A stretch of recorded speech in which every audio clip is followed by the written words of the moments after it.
Congratulations, you guys were so fantastic, and this is so much fun. And you know, you sit with someone like Guillermo del Toro, he tells you what he's envisioning and what's going to happen. But did you guys ever imagine when you walked on that set what the hell you were in for? I think the physical aspect of it, I hadn't anticipated being quite as brutal as it ended up being. Right. The piloting of these giant war machines was pretty brutal. You know, we had to. It's funny. It's like filmmaking. You come up with this concept that they're going to be a huge war machine robot, and it's going to be piloted by a human being, and then you have to design the apparatus that would support that notion. And what they came up with was ostensibly an elliptical machine or a cross trainer that we would be strapped into while we're wearing our suit of armor, which is 30 pounds, and we would be on this elliptical doing these sequences, throwing punches, and doing this cross trainer for an average shooting day is 14 hours to 16 hours. So we would be doing this 14 to 16 hours a day, and in my case for 27 days. And so Piece of cake. What are you talking about? Piece of yeah, cake. right? What am I complaining about? So yeah, I had anticipated it being difficult, but not quite as difficult as it turned out to be. How about for you, Idris? I mean, my goodness. I mean, I had moments where, I was less than his, but, doing the con pod was definitely physically demanding. However, though, for 6 weeks prior to the film, we were sort of training. And I looked at myself one day as I was lifting a tire across Manhattan Beach thinking, hold on a minute. What is this movie about? I thought the robots did all the work, but but then as well as all of the sort of physical stuff, there's this massive acting piece, Yes. Real emotion that sits in the middle of this film, and Guillermo doesn't want you to sort of phone it in because it's a big site, green screen type movie. We were in the midst of real discussions and really searching the truth. Here's a human race at the end of their days.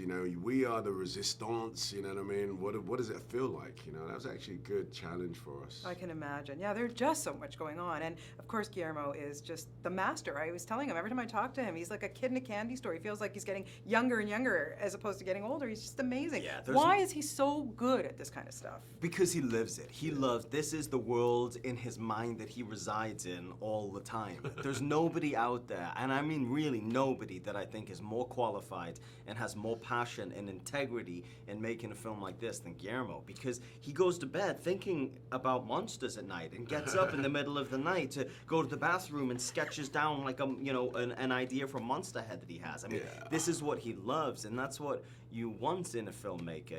It takes a tremendous amount of time and energy to create a film like this. So you want somebody who's so passionate about it that's going to live it and breathe it the whole way. Yeah, how was your experience with him? Oh man, I think what was, the script, you read a script, it's like 110 pages of what we're going to film. You look at the script, it was dense. You imagine what it feels like to try and write down what that scale must look like. And I remember thinking, wow, I wonder how he's going to achieve this.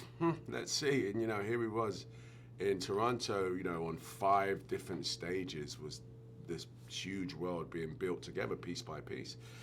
He was incredibly detailed, which is amazing for the sort of, your imagination is so vast, but he's very, very detailed, from the way my character walks, talks, and moves, to how many muscle strands are in each robot's arms. I mean, that's pretty out there. Yeah. Did it shock you when you saw the final product? I mean, I don't even know how you guys envision it when you're doing it, and you've got this green screen and all this stuff, but then you see it. It didn't really shock me because I anticipated it and I'd been through the process and seeing him designing all of this stuff and putting it together, but it just filled me with excitement and pride. It's an exciting thing to be part of such an epic piece of filmmaking. Oh, yeah. I walked out and was like, this is a slice of Hollywood. This is what it's all about. It's like being in a Star Wars movie. You know what I mean? It's like feeling, whoa, look at nothing us. cooler than that, that's right. for sure. Okay, so this film is about having co-pilots, about drifters, somebody that you want to share your mind, you got to connect with. So Charlie, start with you. Who in real life would be your co-pilot?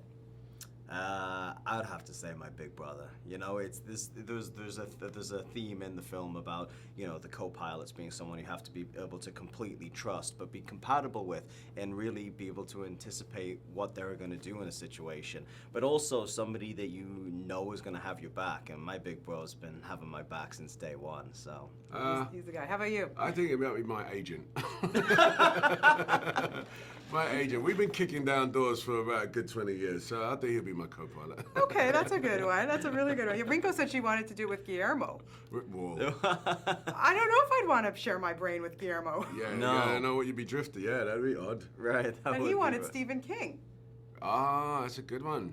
Guillermo said Stephen King. That's a really good one, actually. That's a good one. Yeah, that Can you is. imagine if the two of those guys teamed up? No, Wow. no thanks. I'm all right. I'm all right. I have to address, coming up next, we're going to see you as Nelson Mandela. Yeah. What an honor it must have been for you to play a man like that.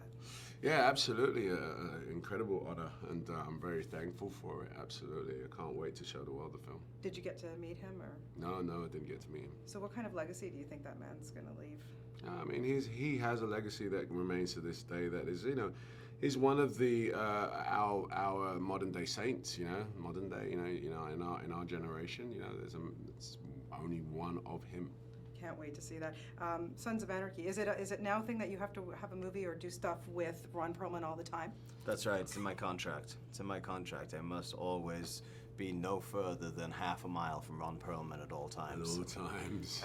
He's great. I mean, what a funny. It's just the way it's fallen. I mean, we did Frankie Go Boom together, and that was my doing because I got this. I decided to do this tiny little movie as kind of a fun experiment, and there was a role for a transsexual who falls madly in love with me. So I immediately thought of Ron Perlman, and Didn't think of me. and No, I wouldn't think of you either. but yeah, it's been really wonderful. I mean, I've done over 100 hours of TV and now 2 movies with them. So I want to ask you, because you're both TV vets, is it more fun doing TV, or do you like the challenge of film better? I like them both. They're very different in the sense that film is a longer, more detailed process. Not detailed, but just takes more time. It's faster. It's bigger. Television. You've kind of got to hit the emotion very quickly. You've got to be a little bit more disciplined. I think. Do you think? yeah, definitely. You have to show up knowing, doing your homework. There's no kind of showing up and discovering it on set. You Right. better show up and know what you plan to do in the scene because you're only going to get 2, maybe 3 takes to do it. I really love the rapid pace of television because I feel like I'm in it and living it. I shoot an episode of Sons of Anarchy in 7 days, and so I go through that journey with Jax basically in real time. And film has, other challenges.